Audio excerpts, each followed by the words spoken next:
हर हर महादेव सभी को। राम के प्रति देश का मानस क्या सोचता है, यह इसी से ज्ञात होता है कि उत्तर से दक्षिण, पूर्व से पश्चिम, संपूर्ण भारत और इस दुनिया के अन्य देशों में प्रभु श्री राम के चरित्र का मंचन होता है।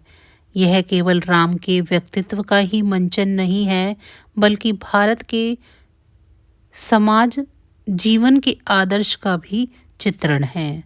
दुनिया में राम मंदिर जन्मभूमि आंदोलन सबसे अधिक समय तक चलने वाला आंदोलन है। श्री राम जन्मभूमि के लिए 76 बार संघर्ष हुआ, जिसमें 4 लाख से भी ज़्यादा हिंदुओं ने बलिदान दिया।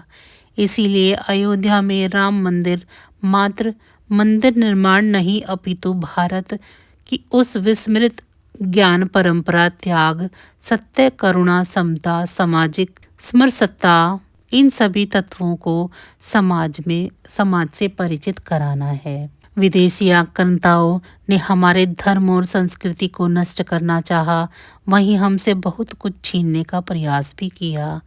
लेकिन राम कृष्ण ही थे हमारी अध्यात्म शक्ति, हिंदुत्व चिंतन धारा ही थी जिसने हमें आपस में जोड़े रखा। त्रेता के राम हिंदुस्तान की उत्तर दक्षिण एकता के देव हैं, वहीं द्वापर के कृष्ण देश के पूर्व पश्चिम एकता के देव हैं।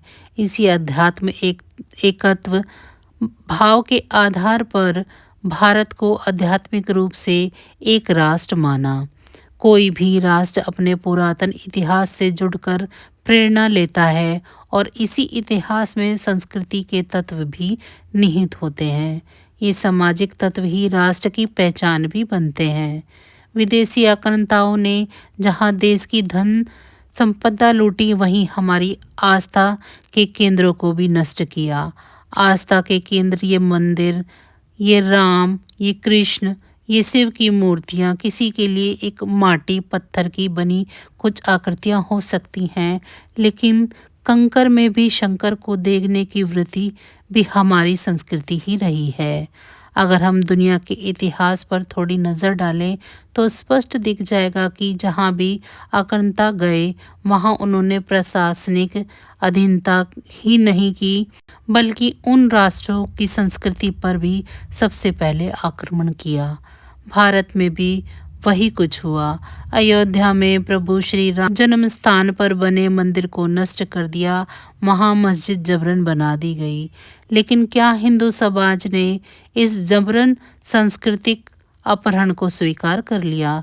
ऐसा नहीं हुआ, बल्कि इस सांस्कृतिक अतिक्रमण के विरुद्ध वर्षों तक संघर्ष और बलिदान किया। जिस हिंदू समाज ने केरल में खुद इस्लामिक व्यापारियों को उनकी पूजा के लिए जमीनें दान कर दी, मस्जिद का निर्माण करा दिया, उसी हिंदू समाज को एक मंदिर के टूटने पर इतना आंदोलित कैसे होना पड़ा कि राम मंदिर के निर्माण के लिए 4 लाख से भी ज़्यादा हिंदुओं को बलिदान देना पड़ा। ये सोचने की बात है और हमें समझ लेना होगा कि संघर्ष केवल मंदिर निर्माण का ही प्रश्न नहीं है, बल्कि भारत की अस्मिता के साथ भी जुड़ा हुआ है। राम मंदिर हमारे प्रभु राम के जन्म स्थान से जुड़ा है। राम अपने जीवन के एक एक कार्य से समाज में आदर्श स्थापित करते हैं। दुनिया में भारत की पहचान करने के लिए यदि कोई ऐतिहासिक पहचान तलाशी जाए और वह इतनी सरल हो जिसके नाम मात्र के स्मरण से व्यक्ति को हिंदुस्तान समझ में आ जाए, वो पहचान ही है प्रभु श्री राम। राम का स्मरण होते ही उनके काल का स्मरण हो जाता है, जब राजा और प्रजा में कोई भेद नहीं था।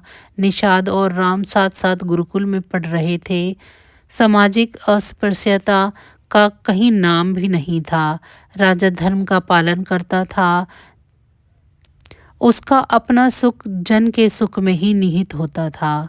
राम ने पूरे जीवन में अपना आचरण इसी बिंदु पर केंद्रित रखा कि समाज समरस भाव से चले।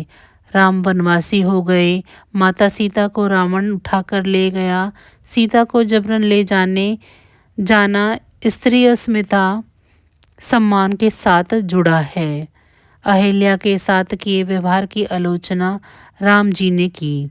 उन्होंने समाज में यह आदर्श स्थापित किया कि स्त्री का सम्मान समाज में सर्वोच्च स्थान रखता है। आप देखिए राम किस प्रकार सीता जी के सम्मान के लिए इतना बड़ा युद्ध करते हैं। अपने वन गमन में केवट के साथ उनका संवाद और सबरी के झूठे बेर खाना, ये सब राम को जनप्रिय बनाते हैं। लंका विजय के लिए राम राजाओं की सेना नहीं बुलाते, बल्कि समाज के भीतर ही लोगों को तैयार करते हैं। जंगलों में रहने वालों को संगठित करते हैं, उनको संदेश देते हैं, उनको साथ लेकर लंका विजय करते हैं। जिन गिरिजनों दमितों को आज निम्न माना जाता है, राम ने उन्हीं को संगठित किया। तो बस आज की जानकारी इतनी ही थी। फिर मिलेंगे हम आपको ऐसी ही किसी अन्य जानकारी के साथ अपनी अगली वीडियो में। तब तक मुझे दीजिए इजाज़त। अगर आपको मेरी ये जानकारियाँ अच्छी लग रही हैं तो वीडियो को लाइक करें। चैनल को सब्सक्राइब नहीं किया है तो चैनल को सब्सक्राइब कर लें और कमेंट बॉक्स में जय श्री राम ज़रूर लिखें और साथ ही साथ मुझे ज़रूर बताएं कि आप सभी को मेरी ये जानकारियाँ कैसी लग रही हैं। आप सभी का बहुत बहुत धन्यवाद।